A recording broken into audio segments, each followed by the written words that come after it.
අද අප මේ අභිමුඛ වී සිටින්නේ මනුෂ්‍ය ඉතිහාසයේ තෙක් මෙතෙක් අසන්නට ලැබෙන බරපතලම ඛේද වාචකය විමර්ශනය කිරීම සඳහා. මේ දේශනාව සාමාන්‍ය සිල්වත් භක්තිකයට අවබෝධ කරන්න අපහසු වීමට ඉඩ තියෙනවා. උගත්යයි සම්මත කෙනෙක්ට අස්ථාවරත්වය ගෙන එන්නත් පුළුවන්. සත්‍යම්ම භාවනා වඩපු කෙනෙක්ට හැරවුම් ලක්ෂයක් වීමට හැකියි. ඒ වගේම මේ දේශනාව ආරම්භක අවධියේ ධර්ම මාර්ගයේ ගමන් කරන පිරිසකට නොවන බවත් ඔබ තේරුම් ගත යුතුයි.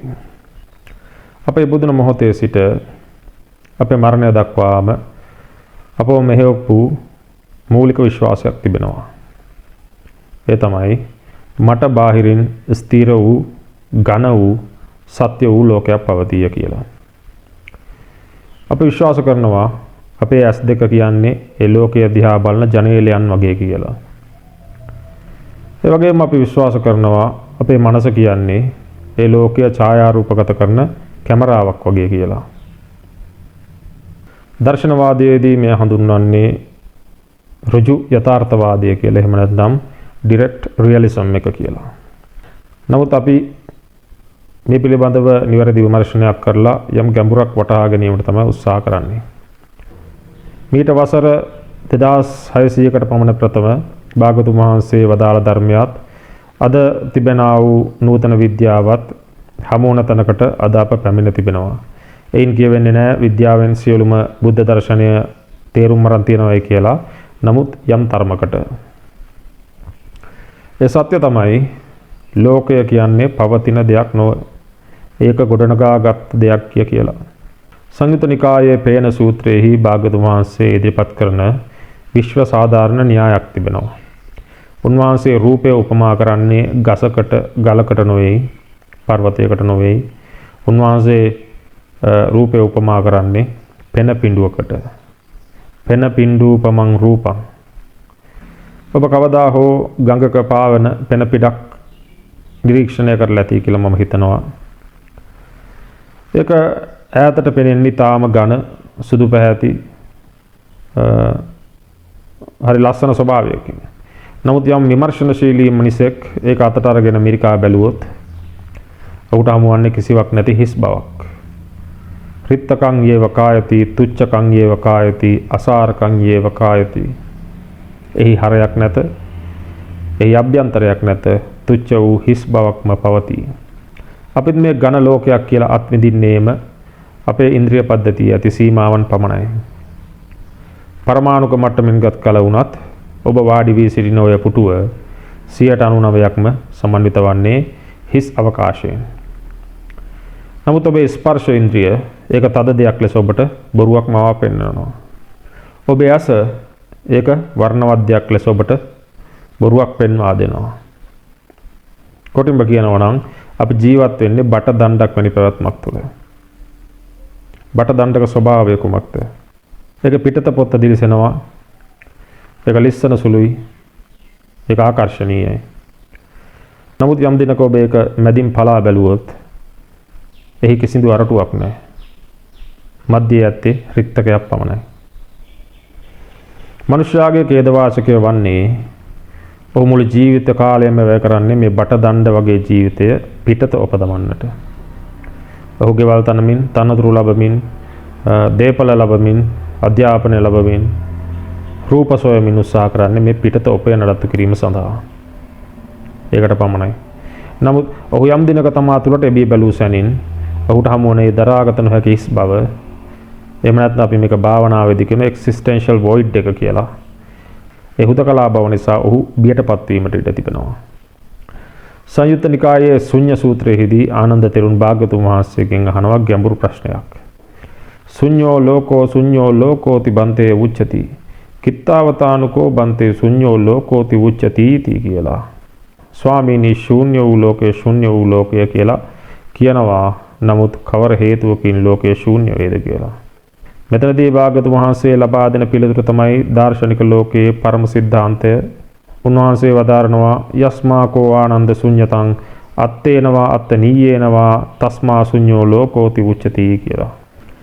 ආනන්දය යමක් ආත්මයකින්ද ආත්මීය වූ දෙයකින්ද හිස්ද එබැවින් ලෝකේ ශූන්‍යයි කියලා.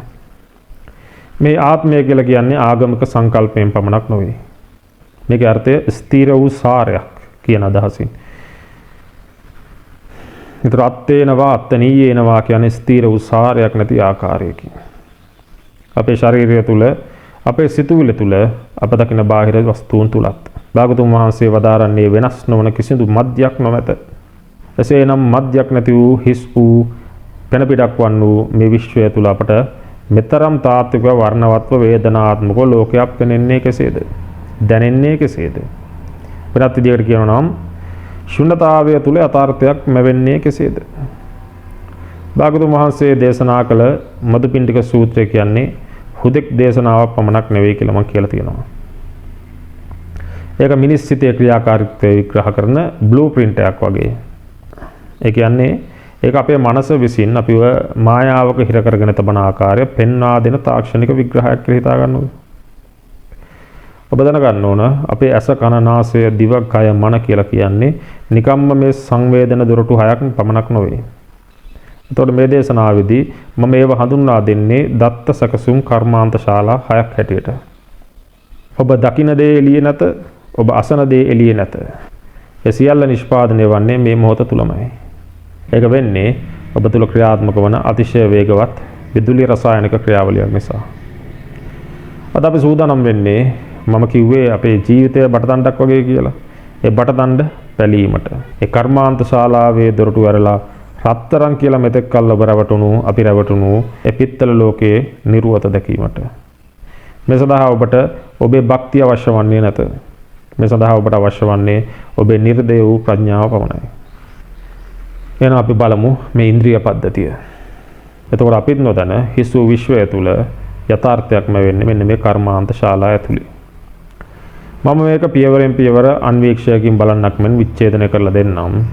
එතකොට ඔබ මේ කණෙන් අහලා ඒ කණෙන් පිටවන ආකාරයෙන් මේක අහන් ඉන්න එකල තේරණ යමක් වේ නම් පමණක් තේරේවි, තේරෙන්නේ නැත්නම් ඉතින් නොතේරේවි.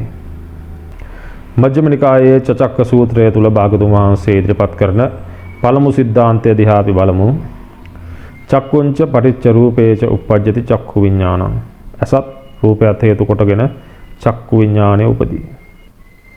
දැන් මේකේ තියෙන ගැඹුර විද්‍යාත්මකව වටහා ගන්න අපි උත්සාහ කරමු. මුලින් ඔබ තේරුම් ගන්න ඕන මම දකින්නවා කියලා දෙයක් මෙතන සිදුවන්නේ නැත. මෙතන සිදුවන්නේ හේතු දෙකක්.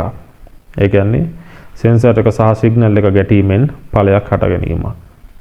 නමුත් මෙතනදී අපි ඊටාම ප්‍රවේශයෙන් බැලිය යුතුයි මේ මුලින් උපදින චක්කු විඥානය දන්නේ මොනවාද කියලා. අභිධර්මයට අනුව චක්කු විඥානයට ග්‍රහණය කරගත හැක්කේ වර්ණ නිමිත්ත පමණයි කියලා ඔබ දන්නවා. ඒ කියන්නේ ඔබේ ඇසේ ස්නායු පද්ධතියට වැටෙන්නේ ආලෝක තරංගයක් පමණයි. මිනිස්සු ගස් කොළන් අම්මා තාත්තා දුව පුතා මේකට වැටෙන්නේ නැත.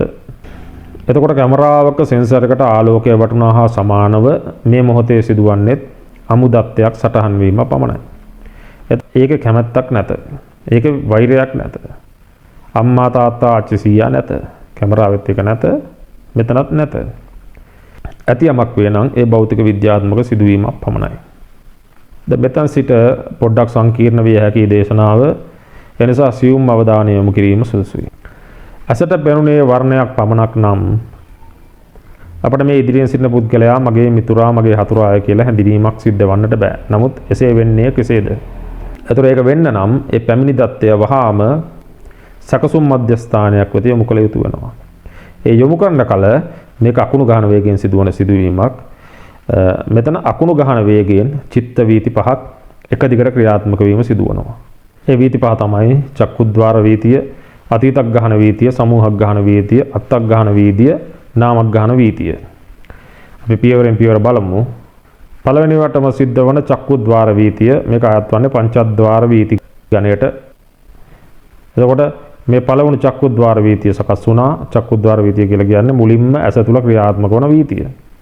මේකෙන් ඇත්තටම සිද්ධ වන්නේ රූපය ස්කෑන් කිරීම පමණයි. තවදුරටත් මෙතනදී කරන ක්‍රියාවලියක් අපි විමසනවා නම් ඇස තුලින් දත්ත ඇතුළට ගැනීම පමණයි. නමුත් මේක ප්‍රමාණවත්ද? නැත. ඇයි? ඇසට මතකයක් නැති නිසා, ඇසට භාෂාවක් නැති නිසා. ඒ හේතුවෙන් දැන් මේ தত্ত্বය මනෝද්වාරයට බාර දීම අනිවාර්යයි. හරිද? මේවා මනෝද්වාර කියලා කිව්වට තවමත් ක්‍රියාත්මක වන්නේ ඇසේ කොන්ත්‍රාත්තුවකට යටත්ව. මේවට කියන්නේ තදනු අනුවර්තක මනෝද්වාර වීති. පංචද්වාරානුබන්ධක මනෝද්වාර වීති කියලා. ඒක ඔබ හොඳින් මතක තබා ගන්න. ඊළඟට තියෙන දෙවනි පියවර තමයි අතිග්‍රහණ වීතිය. රූපයක් ඇසට ගැටී පවතින්නේ චිත්තක්ෂණ 17ක් වැනි සුළු කාලයක් තුල කියලා ඔබ දන්නවා. ඊට පස්සේ ඒක මැකී යනවා. ඒ රූපය ඇත්තටම දෝංකාරය අතීතයෙන් අල්ලා ගන්නවා. අපි දකින්නේ වර්තමාන රූපය නෙමෙයි. අපි දකින්නේ ෂණයකින් මැකී ගිය අතීතය. ඒකට තමයි කියන්නේ අතිග්‍රහණ වීතිය කියලා. එතනදී ක්‍රියාත්මක වෙන්නේ. දැන් තුන්වෙනියට ක්‍රියාත්මක වන්නේ සමූහක් ගහන වීතිය. මේක ඊටාම වැදගත් පියවරක්. ඔබ හිතන්න ඇසට පෙනුනේ විසිරුණු තිත් සමූහයක් පමණයි. මනෝද්වාරය විසින් මේ තිත් සියල්ල එකට ඇලවීම සිදු කරනවා. ඒක අලවලා සටහනක්. එහෙම නැත්නම් හැඩයක් පමණක් නිර්මාණය කරනවා. ඒතර ඔබ දැනගන්න ඕන මේ ලෝකයේ හැඩයක් නැහැ, තියෙන්නේ වර්ණ පමණයි. හැඩය කියන එක සකස් කරන්නේ තුන්වන වීතියේදී. මනස විසින් තිත්‍යා කරලා හදාගන්න මායාවක්. ඒ පාර හතරවෙනි එකට ගියොත් එහෙම අත්තක් ගහන වීතිය. හිතන්න දැන් අපි සන්තකයේ හැඩයක් තියෙනවා. ඒ හැඩයට මනස විසින් මනස සතු අතීත දත්ත ගබඩාව පීරලා මේ හැඩයට ගලපනවා, අර්ථයක් හොයනවා. ඒ අර්ථයක් හොයලා ඒ පිළිබඳ දල සටහනක් ගහ ගැනීම තමයි සිදු කරන්නේ. පස්වෙනි සහ අවසාන පියවර ඇටියට නාමක් ගහන වීතිය. දැන් මෙතනදී තමයි කරන්නේ භාෂාව පාවිච්චි කරලා මේ රූපයට ලේබල් එකක් ගැසීම. විශේෂයෙන්ම වටහා ගන්න ඕන නාමක් ගහන වීතියේදී වෙන්නේ අත්තක් ගහන වීතියෙන් අහු කරගත්ත හැඩතල වලට නමක් දෙන එක පමණයි. ඒ කියන්නේ පංචස්කන්ධය ක්‍රියාත්මක වෙලා සාමාන්‍ය සංඥාවක් ගොඩනගනවා පුද්ගලීකරණය නොවුණු. මේ වෙලාවේදී මෙන්න මේ හැඩය මිනිස් රූපයකට සමානයි වගේ කියලා දල සංකල්පයක් නිර්මාණය කරනවා. ඒකට මීලකට එන්න නියමිත වෙලා තියෙන්නේ මොකද්ද? සංඥාව. ඒකට වෙනත් විදිහකට කියනවා නම් පළමු මායාවේ නිමාවට තමයි අපි මේ ඇවිල්ලා ඉන්නේ. අර වීති පහ අවසානයේදී අපට ලැබෙන ප්‍රතිඵලය.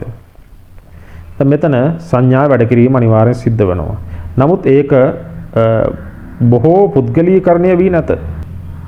එසේ පුද්ගලීකරණය වීමට නම් විතර්කයක් ප්‍රපංචයක් අවශ්‍ය වෙනවා. පළමු මායාවේ අවසානය කියලා මම සඳහන් කරේ මායාවන් දෙකක් ගැන මම දේශනාවේදී කතා කරනවා. පළමු මායාව සහ මායාවේ මායාව කියලා. එතකොට විතර්ක ප්‍රපංච කියන කොටස් ගැන කතා කිරීමේදී ඒක මායාවේ මායාව හැටියටත් පළමු මායාව කියනකොට මේ සංඥාව දක්වා එන ක්‍රියාවලියත් ඔබ තේරුම් ගන්න ඕන. දැන් ඉස්සෙල්ලා කිව්වා වගේ මෙන්න මෙතනදී ක්‍රියාත්මක වන්නේ තදනු අනුවර්තක මනෝද්වාර වීති. එහෙම නැත්නම් අපි කියනවා පංචද්වාරානුබන්ධක වීති කියලා. කෙසේ හෝ වේවා අපි කතා කරේ මනෝද්වාර වීති පැතිකඩයන් ගැන. ඊට පස්සේ අපි කිව්වා ඇසට වර්ණයක් ස්කෑන් වෙනවා. ඒ වර්ණය හඳුනා ගැනීමට ඇසට මතකයක් නැති නිසා, ඇසට භාෂාවක් නැති නිසා ඒවා මනෝද්වාරයට ලබා දෙනවායි කියලා. හැබැයි මජ්ක්‍ධිම නිකායේ මහා වේදල සූත්‍රයේදී සාරිපුත්ත මහරහතන් වහන්සේ මෙන්න මෙහෙම විග්‍රහයක් කරනවා. යං සංජානාති තං විජානාති කියලා. යමක් හඳුනා ගනීද එයම දැනගනී කියලා. එතකොට මදුපිණ්ඩික සූත්‍රයේ එන යං සංජානාති තං විතක්කේති කතාව නෙමෙයි මේ කියන්නේ, වරදා වටහා ගන්න එපා. යං සංජානාති තං විජානාති කියලා. යමක් හඳුනා ගනීද එයම වටහා ගනී, එයම දැනගනී. අන්න ඒක කියනකොට ඔබට තේරෙන්න ඕන ක්‍රියාත්මක වන්නේ ඇසේ දිගුවම්ම පමණයි. ඊට අමතරව යෝගාවචරය දැකිය යුතුයි මෙහි තියෙන භයානකම සත්‍ය. ඒ කියන්නේ ඔබ මගේ මිතුරා කියලා හඳුනා ගන්නා එළිය සිටින පුද්ගලයා ඇත්තටම එළිය සිටින පුද්ගලයෙක් නෙවෙයි ඔබ හඳුනාගන්නේ. ඔබ දකින්නේ ඔබේ ඇසෙන් ගත්ත අමුදත්තය වර්ණ සටහන ඔබේම මනෝද්වාරයන් හරහා කපා කොටා පාට කරලා තස් කරගත්ත නිෂ්පාදනයක්. එතකොට අපි ජීවත් වෙන්නේ සැබෑ ලෝකයක නොවේ කියන්න මේ කතා කරපු ටික හොඳටම ප්‍රමාණවත්. අපි මේ රැවටිලා ඉන්නේ අප විසින්ම ගොඩනගාගත් ප්‍රඥප්ති වලට. අපි මේ අර සර්පයාගේ උපමාව ගත්තොත් අපි කාලා ඉන්නේ අපේම වලිගෙම කාගෙන ඉන්න සර්පෙක් වගේ අපි. නමුත් කතාව මෙතනින් අවසන් වෙන්නේ නැත. දැන් තමයි මායාවේ මායාව සකස් වෙන්න පටන් ගන්නෙ. දැන් අපි සතුව නම දමු රූපයක් තිබෙනවා. මේ රූපය පාවිච්චි කරලා ඊළඟට සිදුවන මහා ව්‍යවසනය අපි පොඩක් බැලුවොත් එහෙම අපේ මනස විසින් මේ ලදරු ලාමක රූපය ගිනි ගන්නා අසුළු බෝම්බයක් බවට පත් කරගන්නේ මෙන්න මේ අවස්ථාවේදී. ඒක තේරුම් ගන්න නම් අපි පිවිසිය යුතුයි මේ ඇස කර්මාන්ත ශාලාවේ ඊළඟ අංශයට. ඒක තමයි මහා මුලාව කියලා මම හඳුන්වන්නේ. දැන් මෙතන ඉඳන් ක්‍රියාත්මක වන්නේ අභිධර්මයේ හඳුන්වන ශුද්ධ මනෝද්වාර වීති. එතකොට දැන් මේ අවස්ථාවේදී සිදුවන මහා මුලාව තේරුම් ගැනීමට උපමාවක් ගත්තොත් එහෙම රත්තරන් සහ පිත්තල බැලු බැලමට එක වගේනේ. දෙකම දීප්තිමත් දෙකම කහ පැහැති. නමුත් රත්තරන් ස්වභාවයෙන්ම වටිනවා පිත්තල ඊට සාපේක්ෂව බාලයි. මම ඇහුවොත් මේ මොහොතේ ඔබේ සිත තුළ පහළ වෙන සිතුවිලි ඔබට දැනෙන්නේ කොහොමද කියලා. ඔබ කියයි මේ මගේ සිතුවිලි. මේ මගේ ස්වාධීන තීරණ. මේ මම හරිම තාර්කිකයි කියලා. අන්න ඒ ආකාරයෙන් ඔබ ඔබේ සිතුවිලි දකින්නේ රත්තරන් වගේ. නමුත් සත්‍ය ඒකද? මේ මොහොතේ ක්‍රියාත්මක වන මනස අර ඇසෙන් එවපු ලේබල් එක මතම තමයි සම්පූර්ණයෙන්ම යැපෙන්නේ. මිසක් ඉන්න ඔබේ දෙයක් නෙවෙයි. ඒක ස්වාධීන දෙයක් නෙවෙයි. එසේනම් ඒක පිත්තල බව ඔබ දැන් පසක් කර ගැනීමට අවශ්‍යයි. ඔබට හිතෙන්නේ ඔබ අලුත් දෙයක් ගැන හිතනවා කියලා. නමුත් ඔබ සිතමින් ඉන්නේ ඇස විසින් දුන්න පරණ දත්තේම නැවත නැවත ප්‍රතිචක්‍රීකරණය කිරීමක්. එහෙනම් අපි බලන්න ඕන මේ පිත්තල සිතුවිලි වලට පණ දෙන්නේ කවුද කියලා. අංගුත්තර නිකායේ 90 කියලා සූත්‍රයක් තියෙනවා. එහිදී භාගතුන් වහන්සේ අපේ సంతානය තුල යට වී තිබෙන නිද්‍රාගත බලවේග පහක් ගැන සඳහන් කරනවා. මොනවද? කාමරාගානුසය, පටිඝානුසය, දිට්ඨානුසය, විචිකිච්ඡානුසය, මානානුසය, ඊට පස්සේ භවරාගානුසය, අවිජ්ජානුසය. කාමරාගානුසය කියලා කියන්නේ පසින්දුරන් පිනවීමට අපිට තියෙන නිද්‍රාගත ආශාව. පටිඝානුසය කියලා කියන්නේ අකමැති දෙයට ක්‍රෝධය ඇතිවීමේ ස්වභාවය. දිට්ඨානුසය කියලා කියන්නේ වැරදි දෘෂ්ටිය. පෙනෙන රූපය මමයි කියලා ගැනීමට පෙළඹීම. ඒක නිද්‍රානුගතව අපි පෙළඹෙනවා. ඒකට දන්නේම නැතුව. විචිකිච්ඡානුසය ධර්මතාවය පිළිබඳ තියෙන අවිනිශ්චිතය. මානානුසය මානය ගැන අපි දන්නවා. ඒ මානය ගැන පුද්ගල රූප සමග සංඥා ප්‍රපංච සෑදීමට තියෙන ඒ ස්වභාවික ක්‍රියාවලිය. භවරාගානුසය පැවැත්ම කෙරෙහි තෘෂ්ණාව. අවිජ්ජානුසය නොදැනීම. අතරම සිදුවන්නේ මේකයි. අර ඇසෙන් හඳුනාගත් රූපය මනසට පැමිණි විගස මේ අනුසය නැමැති වෛරසය ඊට පහර දෙනවා. ඒක ප්‍රිය රූපයක් නම් රාගානුසය අවදි වෙලා ඒක මගේ කරගැනීමට උත්සාහ කරනවා, මනසට අන කරනවා. ඒක අප්‍රිය රූපයක් නම් පටිඝානුසය අවදි වෙලා ඒකට විරුද්ධව ක්‍රියාත්මක වෙන්න අන කරනවා. එතකොට ඔබ හිතන්න ඔබට හිතනකොට මම කැමති මම අකමැති කියලා ඇත්තටම ඔබ විසින් හිතන දෙයක්ද නැත්නම් වෙනම ක්‍රියාවලියක්ද? එතකොට ඔබ හිතන්න ඔබේ අතීත පුරුදු. ඒ කියන්නේ ඔබේ යටිසිතේ තැම්පත් වෙලා තිබෙන වෛරසයක් නිසා ඔබගේ මනස හයිජැක් වෙලා තියෙන ඔබ නොදැනීම. අතර මේ අනුසය බලපෑම නිසා අපි දකින ලෝකය සම්පූර්ණයෙන්ම විකෘති වෙලා තියෙන දැන්. අංගුත්තර නිකායේ විපල්ලාස කියලා සූත්‍රයක් ගැන සඳහන් වෙනවා. ඒ සිද්ධිදාමය පියවර 3කින් මෙහි මම සඳහන් කරන්නම්. සංඥා විපල්ලාසය, චිත්ත විපල්ලාසය සහ දිට්ඨි විපල්ලාසය කියලා තමයි ඒක හඳුන්වා දෙන්නේ. පළමු සංඥා විපල්ලාසය කියලා කියන්නේ අනිත්‍ය දේ නිට්ටය ලෙස හඳුනා ගැනීම. චිත්ත විපල්ලාසය කියලා කියන්නේ දුක් වූ දේ සැප ලෙස සිතීම. දිට්ඨි විපල්ලාසය කියලා කියන්නේ අනාත්ම වූ දේ ආත්මයි කියලා පිළිගැනීම. මේක හරියට පාට කණ්ණාඩියක් දාගෙන ලෝකය දිහා බලනවා කියලා හිතන්නකො පුද්ගලයෙක්. ඔබට ලෝකය රතු පාටට පේන්නේ ලෝකය රතු වූ නිසා නෙවෙයි. ඔබේ කණ්ණාඩිය රතු වූ නිසා. අපි කෙනෙක් සමග තරහ වෙන්නේ ඔහු නරක නිසා කියලා තමයි අපිට හිතෙන්නේ. නමුත් ඔහු නරක නිසා නෙවෙයි. අපි තරහ වෙන්නේ අපේ අතීත ද්වේෂ සිතුවිල්ලක් ඒ පුද්ගලයා මත ප්‍රක්ෂේපණය වෙලා තිබෙන නිසා. කැමැත්තත් ඒ ආකාරයෙන්ම තමයි ක්‍රියාත්මක වෙන්නේ. දැන් ඇසෙන් දුන්න ලාමක රූපයක් වර්ණයක් අපි දැන් ආවේගාත්මක රූපයක් බවට වස්තුවක් බවට පත් කරගෙන තියෙන්නේ. ඇසුරු සනක වේගයකින්. දැන් මේක නිකම්ම මනුස්ස රූපයක් නෙවෙයි, මගේ හතුරා. එහෙම නැත්නම් මගේ මිතුරා. අපි අපේම මනසින් නිර්මාණය කරගන්න මේ පිත්තල ප්‍රතිරූප වලට රත්තරන් වටිනාකමක් දෙනවා. ඒ කියන්නේ අපි සිතන ප්‍රමාවෙන්ම අපිට රත්තරන් වටිනාකමක් තමයි ඒක පේන්නේ.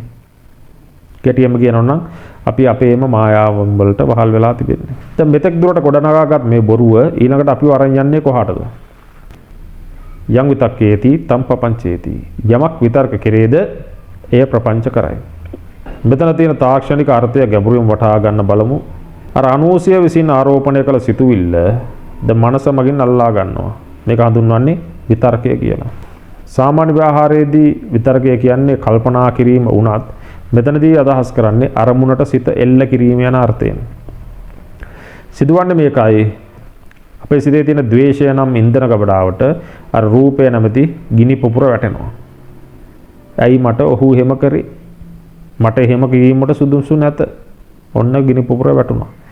ඒ කියන්නේ 1 2 3 ලෙස සිතුවිලි ගලා යෑමක් නෙවෙයි දැන් සිද්ධ වන්නේ සම්පූර්ණ පිපිරීම. කොහෙන්ද සිතුවිලි එන්නේ කියලා හිතාගන්න බැරි ආකාරය. එක සිතුවිල්ල 2ක් වෙනවා, 2 4ක් වෙනවා, 4 8ක් වෙනවා, 4 16ක් වෙනවා අන්නේ ආකාරයෙන්. ඌ මට අපහාස කරා විතර්කය.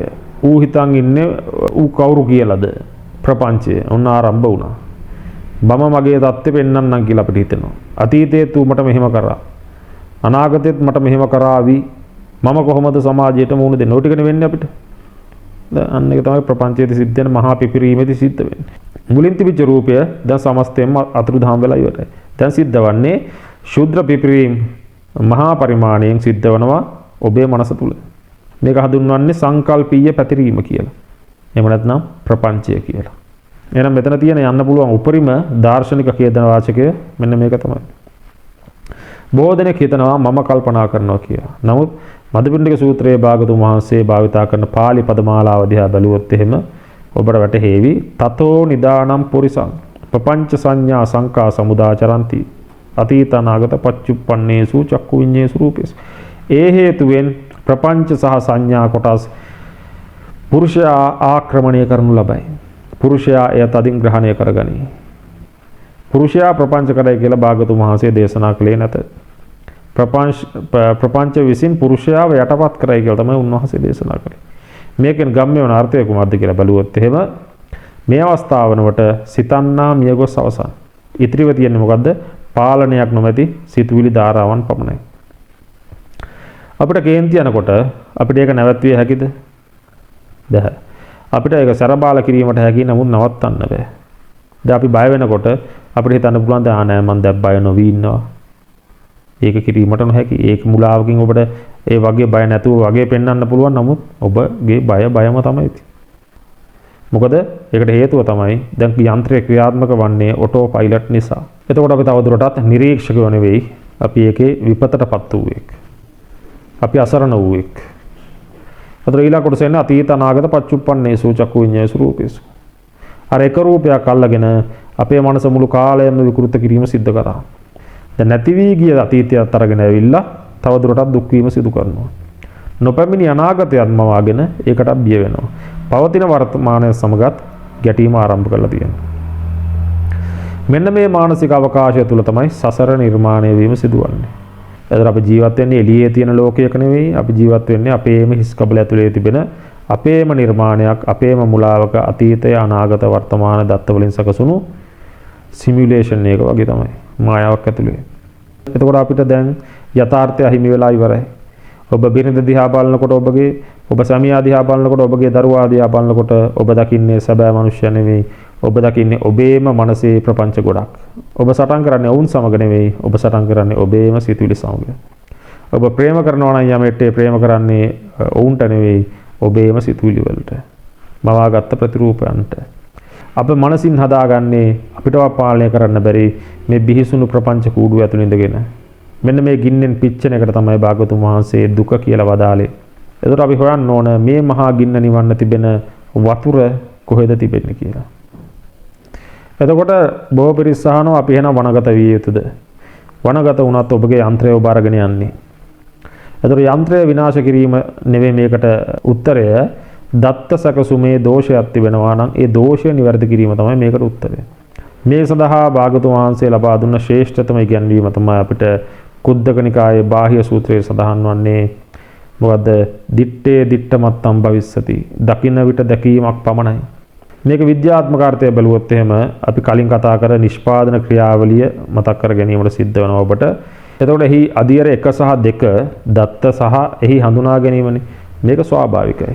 ඇසට රූපය ගැටීම සහ ඒකේ මනුස්ස රූපයක හැඩයක් කියලා හඳුනා ගැනීමට සිදුවීම ඒක ස්වාභාවික ක්‍රියාවලියක්. ඒක අපිට නැවැත්විය නොහැකි. ඒක අපිට අල්ලාගෙන සිටීමට හැකි. නමුත් ඒක නැවැත්විය නොහැකි. ඒක කර්ම විපාකයක්. නමුත් අදියර 3-4 ඒ කියන්නේ වටිනාකම දීම සහ ප්‍රපංච කිරීම මෙන්න මේ කොටස තමයි අපි කපා හැරිය යුත්තේ. සරලවම කිව්වොත් දත්තයට එන්න දෙන්න. නමුත් දත්තයට වටිනාකම් වැලියුස් එකතු කරන්න දෙන්න එපා. මේක රූපයක් එච්චරයි. මේක ශබ්දයක් එච්චරයි. දිත්තේ දිත්තමත්තං සුතේ සුතමත්තං. අපි යම් රූපයකට ලස්සනයි හෝ කැතයි කියලා ලේබල් එකක් ගැසුවොත් එහෙම ගැසුව සැනින් අර අනූසය කෙලස් අනූසය කියලා වෛරසයට අපි ආරාධනා කරා වගේ තමයි. ඉන්ධන අග්නි පුපුරයි දෙකම තිබුණොත් තමයි මහා පිපිරීම සිද්ධ වන්නේ. භාගතුන් වහන්සේ බාහ්‍ය තෙරුන්ට දේශනා කළ ඉතුරු කොටස අපි බැලුවොත් එම උන්වහන්සේ වදාරනවා යතෝ කෝතේ බාහ්‍ය දිත්තේ දිට්ඨමත්තම් භවිස්සති තතෝ ත්වං නතේන. බාහ්‍ය දවසක ඔබට දැකීමක් පමණක් වේද එදාට ඔබ ඒක තුල නැත. යතෝ ත්වං නතේන තතෝ ත්වං නතේන. ඔබ ඒක තුලත් නැත එදාට ඔබ මෙතනද නැත එතනද නැත. එතකොට මේක කියවෙන්නේ මොකද්ද? අපිට මම කියලා දෙයක් දැනෙන්නේ වෙන කිසිවක් නිසා නෙවෙයි. අර ප්‍රපංච ක්‍රියාවලිය අපි තරහ ගන්නකොට තරහ ගන්නේ මම කියලා උපදින නිසා. එතකොට අපි ප්‍රපංච ක්‍රියාවලිය නැවැත්තුවොත් එහෙම தත්ත්වයට වටිනාකමක් දීම නැවැත්තුවා වෙනවා. ඒ මොහොතේ තරහ ගන්න කෙනෙක් නැහැ, උපදින්නේ නැහැ, උපදින්න දෙයක් නැහැ, ඔබ එතනත් නැහැ. එතකොට දුක් විඳින කෙනෙක් නැහැ. එතන තමයි දැකීම මාත්‍රය පමණක් ඇත්තේ. යන්ත්‍රය ක්‍රියාත්මක වෙනවා, කැමරාවත් වැඩ කරනවා, දත්තත් සැකසෙනවා. නමුත් ඒ දත්ත වලට අයිතිවාසිකම් කියන්න හාම් පුතෙක් එතන නැත. මේකට කියන්නේ අනත්ත් අවබෝධය කියලා. එතකොට මේක තමයි අවසාන විසඳුම. අපි මෙතෙක් කල උත්සාහ කරේ මේ හිස් ලෝකයේ වටින කියන දේවල් වලින් පුරව ගන්නට. ඒව කල නොහැක්කක් බව දැන් අපි දන්නවා. බට දණ්ඩ පිරවිය නොහැකි. ඒකට අරටුවක් මවන්න බෑ අපිට. විමුක්තිය තියන්නේ හිස් බව පිළිගැනීම තුළ. එතකොට අපි මේ අපේ මනස ඉදිරිපිට මැවෙන මේ මායාව දිහා අපි මැජික් ශිල්පියෙක් මැජික් කරන අවස්ථාවක් බලාගෙන සිටින්නේ යම් අවධියකින්ද යම් සිහියකින්ද අන්නේ ආකාර සිහියක් යොදාගෙන මේ මගේ ඇසේ ඔන්න රූපයක් මැව්වා. මේ මගේ කනට ඔන්න ශබ්දයක් ඇහුණා. මේ මගේ මනස ඔන්න ඒකට නමක් දුන්නා. මේ අනුසය ඊට ඔන්න කේන්ති එකතු කරා. අන්නේ ආකාරයෙන් ඔබ පියවරෙන් පියවර දකින්නොත් විතරයි ඔබට මෙතනින් ගැලවීමක් තියෙන්නේ. මේ පද්ධතිය එවෙලේ පමණයි බිඳ දැමීමට හැකියාව තියෙන්නේ. එතකොට ඔබ මෙන්න මේ මාර්ගය ගමන් කරොත් ඇස හමුවේ ලෝකය මැවෙනවා, ලෝකය විනාශ වෙනවා. නමුත් ඔහු ඒ කිසිවකින් කම්පා වෙනවාද නැත. එහෙනම් දුක අවසන් වෙලා තියෙන්නේ. නැති දෙයක් නැති වී යන විට දුක් වීමට කෙනෙක් නැති බව ඔහු පසක් කරලා අවසానයි. එතකොට මේ මහා විශ්වීය මායාව තුළ සත්‍ය දැකීමට නරඹීමට ඔබ සියලු දෙනාටම ශක්තිය ධෛර්ය ලැබේවා කියලා ප්‍රාර්ථනා කරනවා. සියලු ප්‍රපංචයන් නිවි පරම ශාන්තිය මුදා වේවා කියලා ප්‍රාර්ථනා කරනවා. සියලු දෙනාටම තෙරුවන් සරණයි.